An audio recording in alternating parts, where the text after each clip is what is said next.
up, everybody? This is Brad. Welcome back to the Twin Rivers Transport Channel. Today is Sunday, August the 7th, and I am running to Minnesota.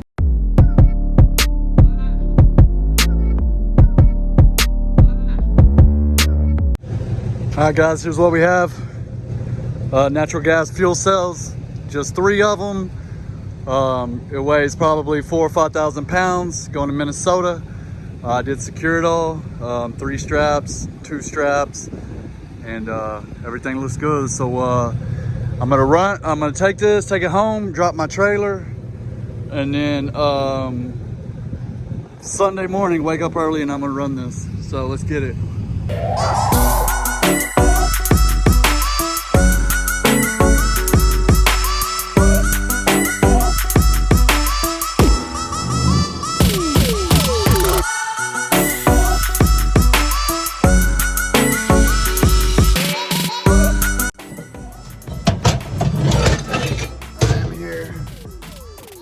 Minnesota, about to drop this off at this. Look at this warehouse.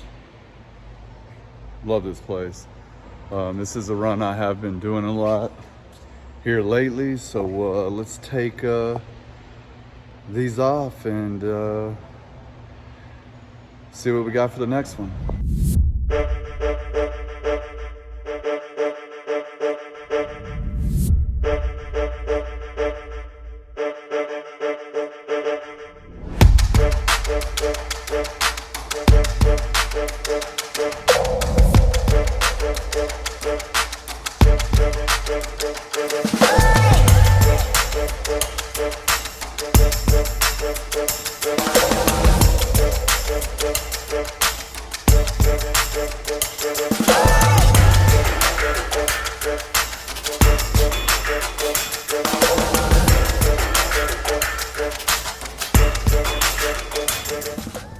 All right, so this is what I got. Mini excavator. It weighs 3,000 pounds. It is going out here to Minnesota, to Kansas, and you know, we got a whole bunch of deck space. We're gonna throw something with it, but like I said, it's 3,000 pounds and almost $1,000. Use 4 straps. I like chains. They have no chain down points on this. They were very specific on how it was strapped over the tracks, over the sprocket part. Of course, one over this extremity and one over that extremity. But they specifically said chains, or excuse me, straps, no chains. And let's get this bad boy on the road. So I'm out here in Minnesota and pretty much stopped for the day. And the reason why is, so I made a decision to keep the truck. I knew it was about to the mileage where, you know, I either had to sell it or keep it, because if I keep going, I'm going to take a big hit as far as trade-in value. So I decided to keep it, and I was going to leave just everything stock on this truck. But the way vehicles are priced right now, this truck's been a good truck. I've had a couple little minor issues, but you know, when you run as hard as I do, expect it. My truck is a 19 Ram 3500, and she's a beast, man. So I'm gonna keep it, but I'm slowly starting to modify it, to kind of bulletproof it, you know. So the first thing I did was I put that thermal bypass unit for my transmission on, and basically it is that block that comes off your transmission hoses that runs to your intercooler and back. It's kind of like a thermostat.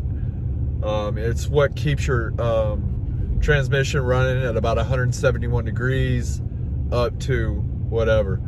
Mine kind of got a little warm on occasions, Usually 99.9% of the time ran at 171 degrees. Huge reason for these 68 RFEs to go out is overheating, burn up the tranny. So I put a thermal bypass unit in. My average transmission temp right now is about 145. So I did that. I did another upgrade I'm not going to talk about. And then I got something else. This is from Infotainment, and basically this is a Uconnect 8.4. So I'm kind of excited about that.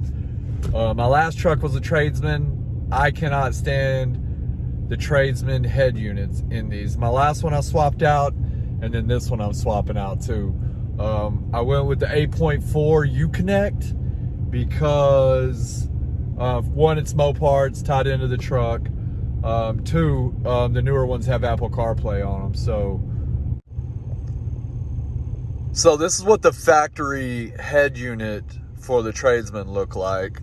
It's like a 5-inch screen. You got your controls down here for your HVAC.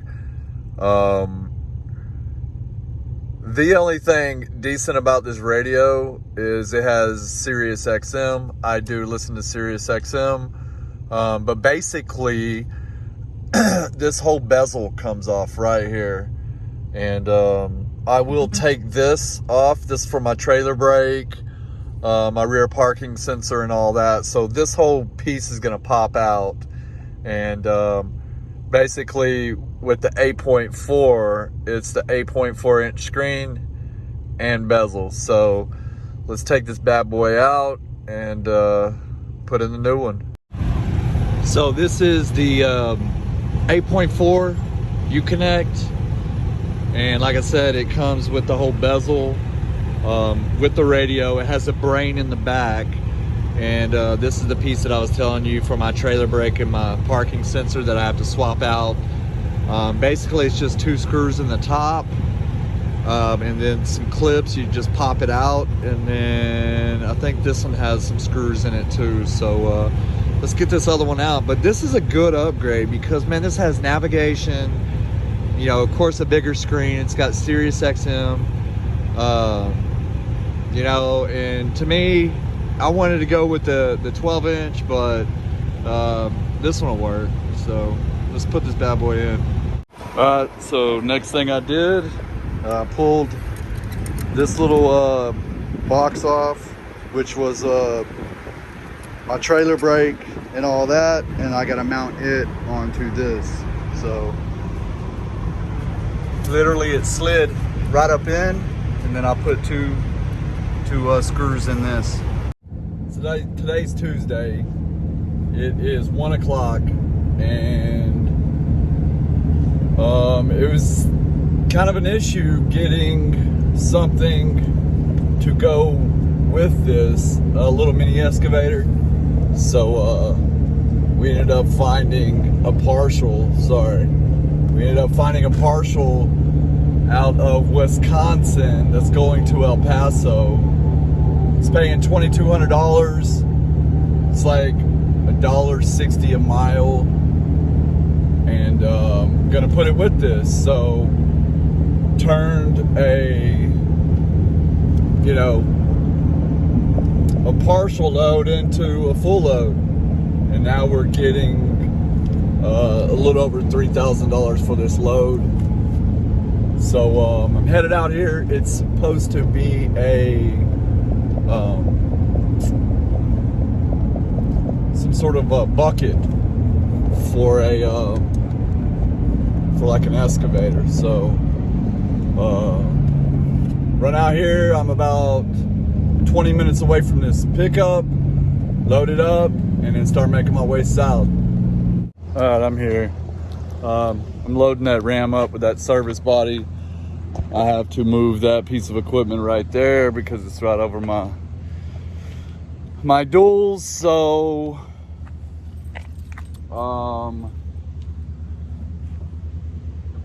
and then I'm gonna have to move the truck off to move the excavator off. So I don't know, I might do it now. don't know. But I'm gonna pull up so I'm not blocking anybody in. And then get this done. All right, so here's what I got.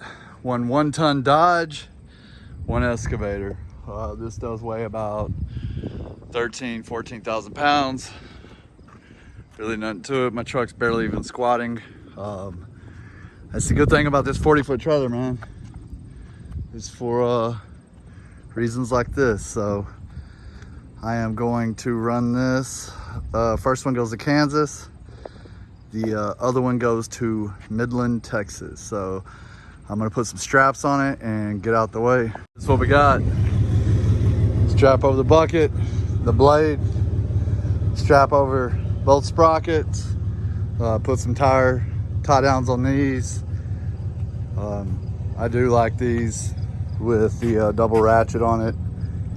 You can get them pretty tight. But yeah, everything looks good. So other side's the same way.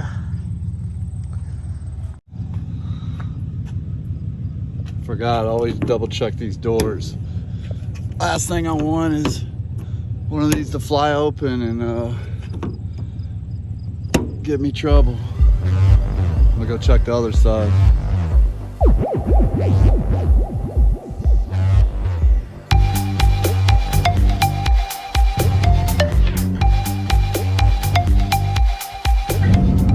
So it's Thursday today. I dropped that second partial off, which was the Dodge Ram truck. I dropped it off in Midland, Texas, and I was gonna go see a buddy while I was out there, but I decided not to, just to head home. But like I said, it's Thursday today. I am about an hour from home, and yeah, week's pretty much over with. It's done. This week was alright. Wasn't the best week.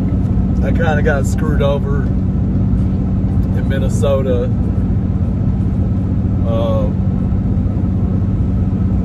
But we're gonna look for something short tomorrow. I am going to find something to run, a little short local one. I can move next week for one of our customers. They have a Salt Lake run. Don't know if I want to do that. Don't like Salt Lake City's beautiful, love it, but not a lot of flatbed freight. So anyways, like I said, wasn't the best of weeks. It's part of it though. But let's run out here to my house, see what we can get into tomorrow. Today's Friday. This is what I got. I am getting paid for a full load for this. They were gonna have somebody else run it. It fell through. They called me, said, hey man, can you run this for us? I said, yeah. So I'm getting a full load for this one. It's going to Mississippi. Today's Friday, so I'm gonna go once again, drop my truck and trailer off, and then head home. So let's run it.